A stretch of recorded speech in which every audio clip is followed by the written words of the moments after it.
گروهی از ساکنان شهر خوجند از تصمیم تخریب چندین بینای استقامتی و خدمترسانی ناراحت شدند.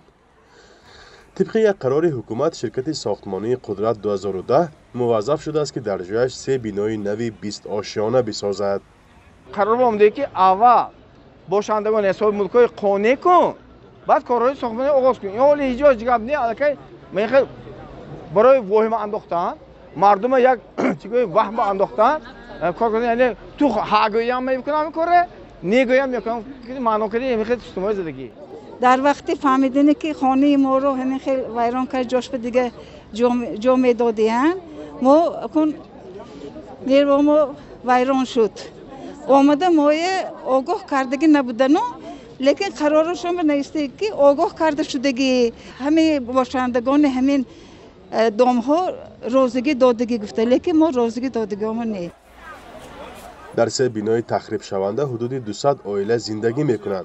از بس که این بیناها در نزدیکی بازار مرکزی شهر خوجند جایگیر شده است، در آشیانه اولی آن دهها تاجر و هنرمند مغازه و مرکزهای خدمترسانی دارند و رزق و روزیشان را دریافت میکنند. 25 سال است اهل اویلام که من در همین تالاری زنانی سالن شبنم کار میکنم با همراه کلینم و دخترم. من از اینجا روام اگر کلینتم گم میشه، ما بانک پول گرفته فقط درآوردگی بانک ما های ما حاضر کوچو موندوسی ما دیگر جا رویم کلینتم گم میکنیم. من 25 سال است من زندگیم همینجا، ما کوچو موندوسی. من شخصا خودم و نمین رمضان انده کارخانه به 30,000 سومان پول چکیم کده مبلغ جدا کده چند وقت وی کار کده خون کده بانکو گفته کارخانه من ریمونت کدم وی بانک من با کی برگردونده میتید. اگر همین کار اگر اثر آگاهی کدی میشد من همونجی ریمونت نمیکدم. مثلا شکایت اساسی ساکنان این است که شرکت ساختمانی بر عوض ملک و منزلشان جبران کم میداده است و در این مسئله با ساکنان به سازش نرسیدند. ولی مسئولان شرکت میگویند که طبق نرخنامه و مقررات دولتی عمل کرده ایستادند.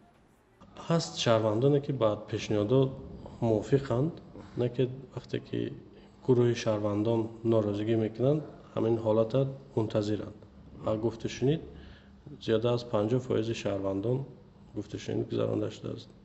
در علایدگی در مجلس عمومی زیاده از هر یک بینای 75 بینای 79 بینای 81 زیاده از 2 مرتبه واخری گذراندیم. در همین حال ساکنان عزم دارند به چندین مقامات‌های نظارتی مراجعت کنند.